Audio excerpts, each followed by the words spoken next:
Conjugation ko sertini verbe anglais e verbe pular. Ko sertini verbe anglais e verbe pular.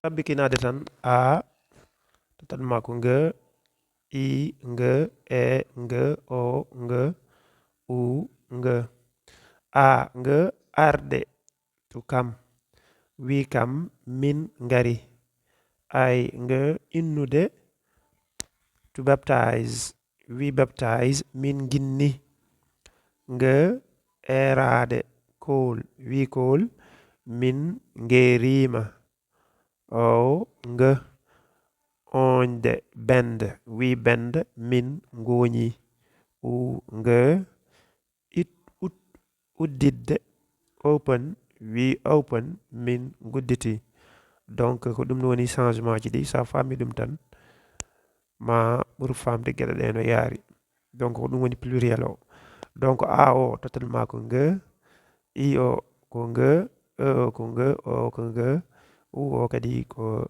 nge exemple to come wi kam min ngari we to innude to baptize we baptize min ginni erade to call min ngerima onje to bend min ngoni uddidde we open min gudditi koko ɓuri aussi kadi ko hewde hen fayida ko jari andude ko ina waɗi hen kadi verbe uji gandanɗa hoorema changeata ni ni fuɗɗorde mumen ni fin mumen c'est à dire saɗa fuɗɗo changeata sene gasa kadi changeata exemple to eat ñamde to eat ñamde I eat mi ñaami you eat a ñaami he eats o ñaami she eats o ñaami we eat o en ñaami you eat on ñaami they eat on ñaami donc ɗo henna haydara change ani e fuɗɗorde verbe men ñamde goɗɗo kadi to ciw woni ƴakkude to ciw ƴakkude I ciw mi ƴakki you ciw a ƴakki he choose o ƴakki she choose o ƴakki we ciw e ƴakki you ciw on ƴakki they ciw ɓe ƴakki ɗo kadi sa ƴewtidima foof ko ƴafuɗɗiri donc change ani comme no arde ni wonta garmi donc ɗo changeata donc ɗum ɗo ina jari andude pour ɓurde famde no gueɗe ɗe lelori dokken yeru to come arde ƴeewen ko changeata e ko changeata so tawi ko singulier c'est à dire goto I come mi ari you come a ari he comes o ari she comes o ari donc sa ƴewtidima I come mi ari you come o ari he comes o ari she comes o ari donc he o she o change ani te kadi a o partout ko ari change ani e ko ɗum woni singulier o yeru example I come to see them from time to time mboɗo ara yiide ɓe saha fof I mboɗo come ara to see them yiide ɓe from time to time saha fof deuxième yeru men they told me you come there once a week mi nani walla ɓe mbi kam aɗa ara toon laawol gotol e semaine fof ɓe mbi kam mi nani aɗa ara toon laawol gotol e semaine fof yeru men dewɗo hen he often comes to pay us a visit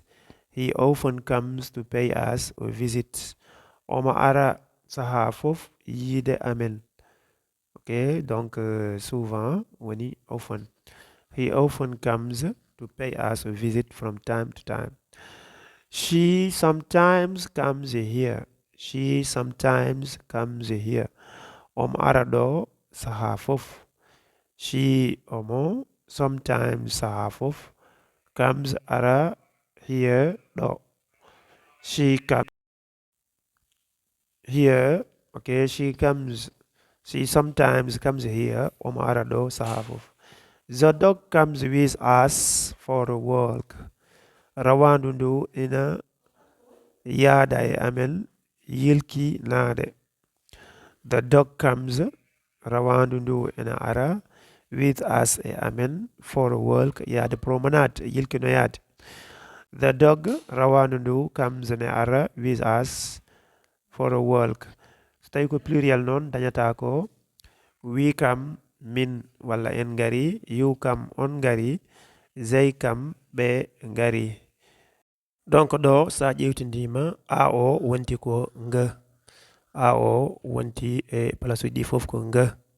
To mbiɗen ko ari, ɗo mbiɗen ko ngari, ko ɗum sertin ɗum. Yeru, we come to ñaabina twice a month, emin ngara ñaabina laaɓi ɗiɗi lewru fof. We come to ñaabina twice a month, emin ngara ñaabina laaɓi ɗiɗi lewru fof. We come to ñaabina twice a month, emin ngara ñaabina lewru fof law gotol. They say you come here very often. Ɓe mbi oɗon ngara ɗo ko heewi. They never come to see us. They never come to see us. Ɓe meeɗa arde yiide amen. They kamɓe never jamais come arde to see us yiide amen. Ɓe meeɗa arde yiide amen. They never come to see us.